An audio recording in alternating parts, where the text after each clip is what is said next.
All right, so here we go. This is the main cover for hello. This is the main cover for Flash Rebirth number 5. This was a challenge. This is actually, I mean, I don't know how many people have redrawn this cover here, Flash of Two Worlds.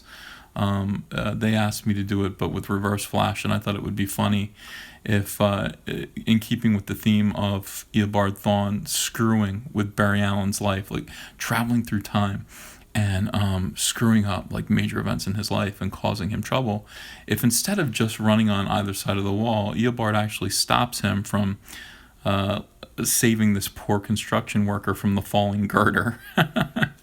And so it's just great to have him just smile and enjoying himself, smacking Barry across the jaw, and then boom, this guy gets just smitten right in the head with this girder. And this took a little while to lay out properly. This was difficult, but I think it really came out good. It was a tough challenge. And it's like back here, unnoticed, here's Jay Garrick hunched over, just a little shadow. So God only knows what Eobard Thawne did to him. Yeah.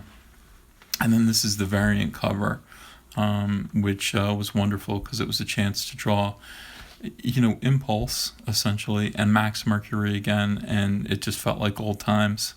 They let me kind of have free reign with these variant covers. They weren't too concerned about them. They didn't have to have any set theme, and therefore they let me do what I wanted to do. Hi, Rodwell. All right, so let's crack one of these open and let's see what's inside. And it's been a while since I've looked at this, so you'll have to bear with me. Well, here we have Barry and his mother, his soon-to-be deceased mother. What are we saying here? Your reign has also been freed. Can you do a drawing lesson on legs? Yeah, sure. Yeah. Alright, so we have Barry and his mother. Looks like the car's broken down in the rain. Somebody asked me to do a drawing lesson on rain, how to do rain, which I thought was interesting. I don't think I did it here. I think the colorist added it. But yeah, this was something else. It looks like his mom drives a Volkswagen Rabbit hatchback, which is about the worst vehicle that I can possibly imagine. This facial expression didn't work out at all. This was meant to be like oh, son, I love you so. And look at it. She looks like Madam, that old puppet. It's like, it didn't work. And it's my fault because I inked it. I should have corrected that. But I think I was just like, the hell with it, because the rest of this is working out pretty good. Like, this is good. Mom is pretty here. Oh, I'm going to turn out this light. Mom is pretty right here. And I like all the speeding, passing cars that are going by. So I let this go, and this bothers me to this day because it's like, Mom is really strange looking. Really strange looking. Oh, back to the lab with Barry again. Having to draw this laboratory all the time and not cut corners in any way was really something else. You thought that light was needed? Is it worse now? I don't know. It seems to look okay on my phone screen. I can turn it back on if you guys want, but I don't know. I feel like it's copacetic. Looking through the microscope here, all this equipment. I like this. I mean, this whole page was, I think, pretty well drawn. I like Barry running, missing the bus. It's like this is the thing. He's always slow. He's known for being late, and that's just who he's always been. Still obsessed with trying to solve the murder of his mother. What do I enjoy more, penciling or inking? Inking. Yeah, inking, because inking is when you're really just, I don't know, it's more relaxing. There's no thought work really in inking. It's just time to turn your brain off and enjoy yourself. Big, huge, this is really great right here. And Joe Prado owns this. Joe Prado was like, really like, hey, I'll trade you like artwork for artwork. And I want something from Flash Rebirth. And I was like, okay, you don't have to give me anything, but I'll give you this. And I gave him this, and I was dumb. I should have asked him for a page of his and Ivan's, but I don't collect artwork really, so I didn't at the time. But he's happy to have this, and that's fine. All right, now here's where we run into some trouble. at this point, we've got, and this is, I was saying to Jeff, I was like, all right, I don't know how to draw this. I don't know how to draw this. And it's not that I can't actually draw what you're asking me to draw. What I can't figure out is how to make this look like a dangerous enough threat for this to handle. It's like, I'm sorry, they're gonna beat his ass, right or wrong? I mean, that's the thing. Now, I said to him, I said, Jeff, what I'd like to do at some point in this series is I'd like to introduce the Thawne family, because we've met the Allen family, more or less. These are not, I mean, they all have different last names, pretty much. They all do. West, Garrick, Allen, and Mercury. So, but their family, we need to meet the Thawne family. And I said, I'd really like to introduce, like, let's say he's the patriarch of the family. Maybe he's got an uncle. Maybe he's got a father or something like that. I want him to have we know about Inertia, and his name is Thawne. It is Thaddeus Thawne. What a great name, Thaddeus Thawne. So we've met him. We know he's got a grandson, I believe. And so Thaddeus Thawne, I wanted to introduce a girl named Mara Thawne. Get it? Who would be just this crazy bitch. Like, I mean, really nasty. I wanted these guys to just be, and I was telling Jeff, I was like, the negative Speed Force has perverted them so much that, like, I'm sorry, I can't figure out how to put these live chats in landscape. You'll have to forgive me. I really wanted them to be reminiscent of the Texas Chainsaw Massacre family. Really weird. Like they're sickos. They're very smart. They're elitist, but they're inbred, like royalty, severely inbred and weird. And I thought now would be a good time to introduce them. Right at this moment, so we would have some competition. And Jeff said, no, I want to save that for later. So I was like, but now's the time. The thing about Jeff also, his attitude during this series was, people were saying to him, we really need to broaden out the Flash mythos, like you did with Green Lantern Rebirth. Because Green Lantern Rebirth was about making everything bigger. And Jeff said, I'm going to do the opposite with this. I'm going to compact the mythos into this man right here. We're going to focus only on him, not about anything bigger than that. Like with Green Lantern, we did it was universal. It was gigantic. It was about Parallax and the Guardians and, big subjects that would be made even bigger over time. But Flash Rebirth was really about this man and his bow tie in a lot of respects. Like, that's how small it got, was little details of exactly. He did the reverse. And I didn't agree with it. I couldn't talk him out of it, though. I really wanted to do more and make Flash bigger. I wanted to start with, how Johnny Quick got his powers, his origin, and how what's the formula that he was given to speak, 4AXY, blah blah blah, in order to run fast, was actually a piece of scientific. Actually, it would be more of a prophecy, a coded prophecy hidden within mathematics that would predict the coming of Barry Allen.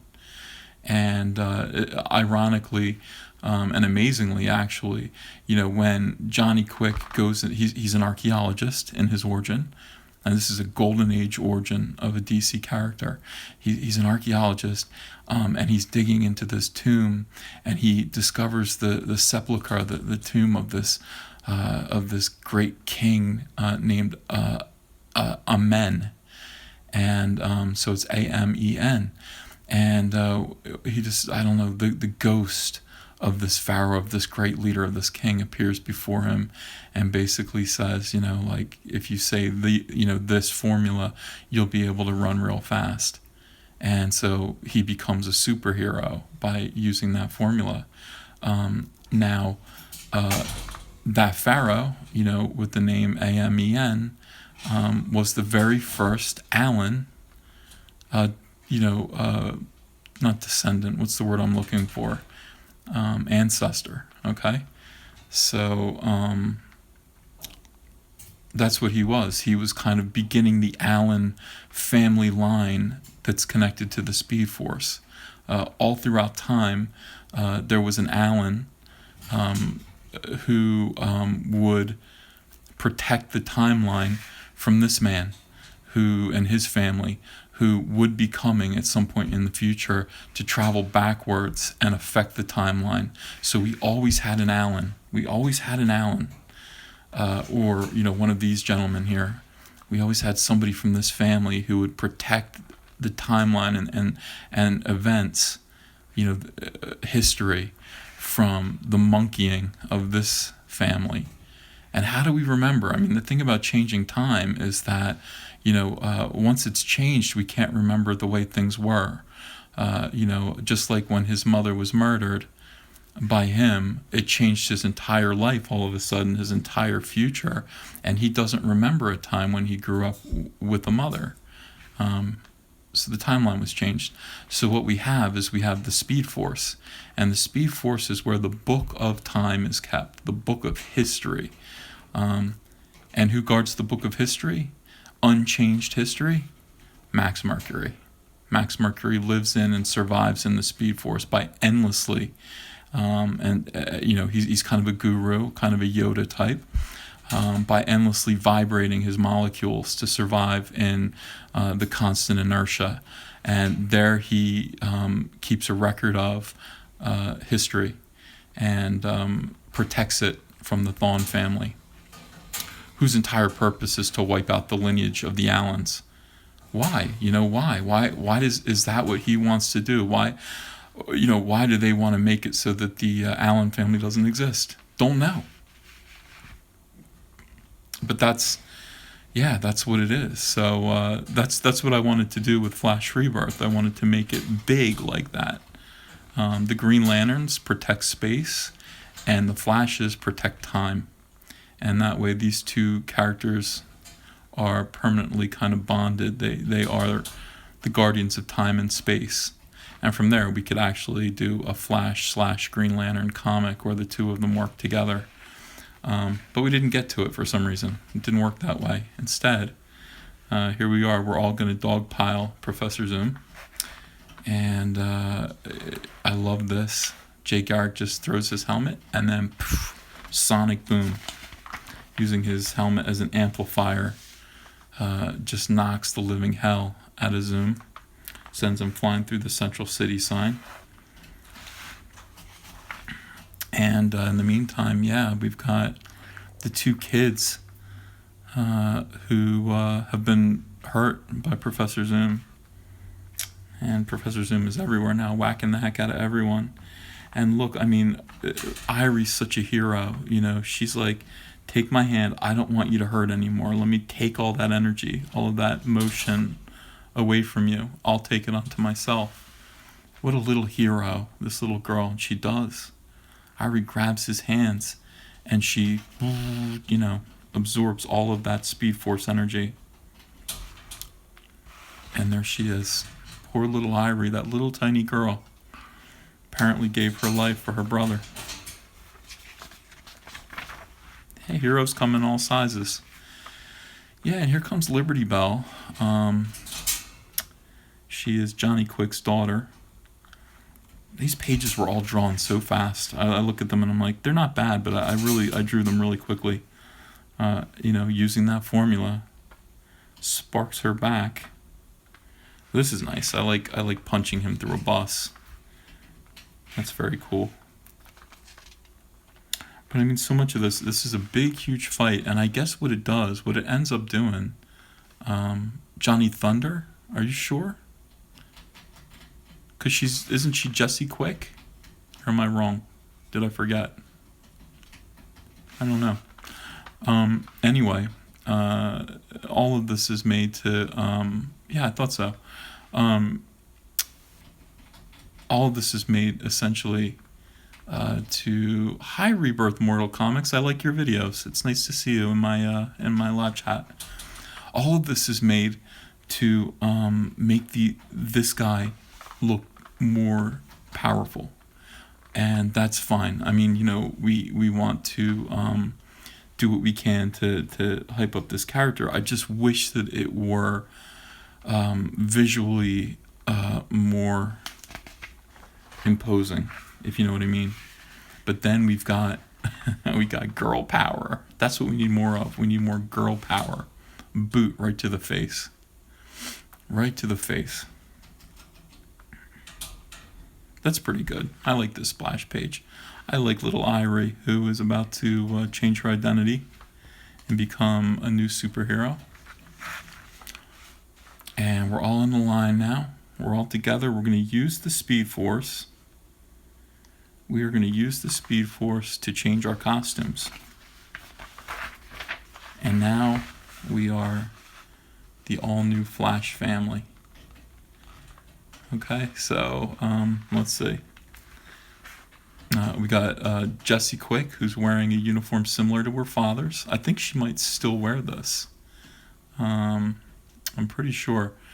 And then we've got Max Mercury, whose costume better never ever change. We've got our boy Bart Allen. We've got Barry. New costume for Wally West. Now this was a problem right here. I have never been... The thing about Green Lantern Rebirth that was different from Flash Rebirth for me is that with Green Lantern Rebirth, nobody cared what I did. I mean, it was like nobody was over my shoulder. Nobody was giving me advice. Nobody was worried about anything.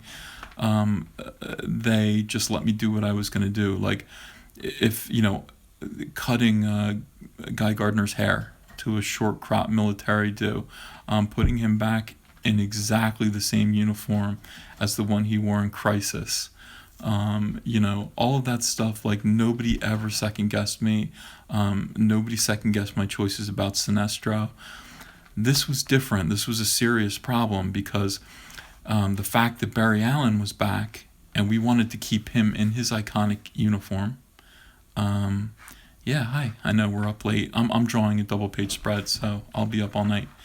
The fact that he was going to be the Flash and he was going to look like the Flash meant that Wally's costume really did need to change to differentiate the two of them. And it became a whole big list of don'ts.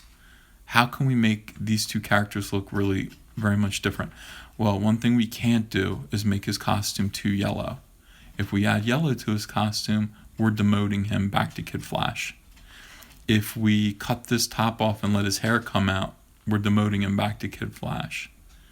Any number of things that we're like, can't do this, can't do that, can't do this, can't do that. It was trouble. And what eventually I ended up doing was I made a list of all of the different Wally West Flash costumes, from animation, action figures, even his old suit with Mark Waid.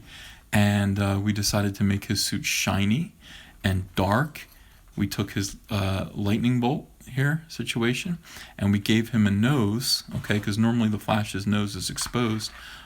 This is actually the headpiece from the Flash TV show, the live action TV show, which was Barry Allen, I believe, but it doesn't matter. That's still Flash. It's familiar. It's something that's not being used. And we gave him, a version of his classic belt. What are your thoughts on Wally's Rebirth costume in comparison to this one? I like this one better, just because it's more classic. Let's just keep things simple. I am someone who believes in not monkeying around too much with what's come before. DC Comics is a legacy company full of characters that were created by some of the best men in comics, and we need to protect and respect those. Not take them too far away from, their origins. This was big for me. My idea immediately on seeing this girl was she's the new Impulse. Irie is Impulse. Am I a fan of Superman's trunks? Yes. It's just leave him alone. And of course our guy Jay Garrick.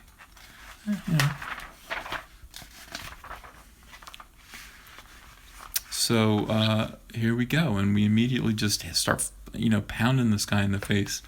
I already feel like it's too much. Like it's too many people fighting this one guy. It seems like if the problem is this, like apparently he's either so tough, which I don't believe, or they're so weak, and I don't like that either.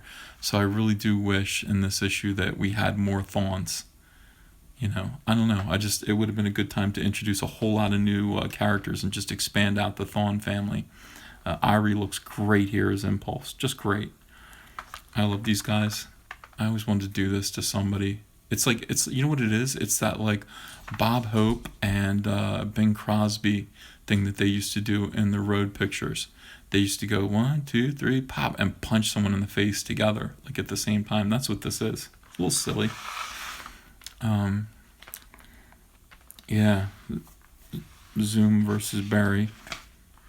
I got to draw a lion here as they zoom past the African plains.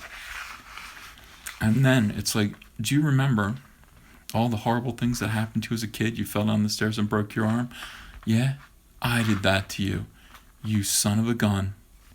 You naughty, naughty fellow. Yeah, I did everything. I opened the door. I started the fire. I pushed you down the stairs. Remember your mom? Remember this?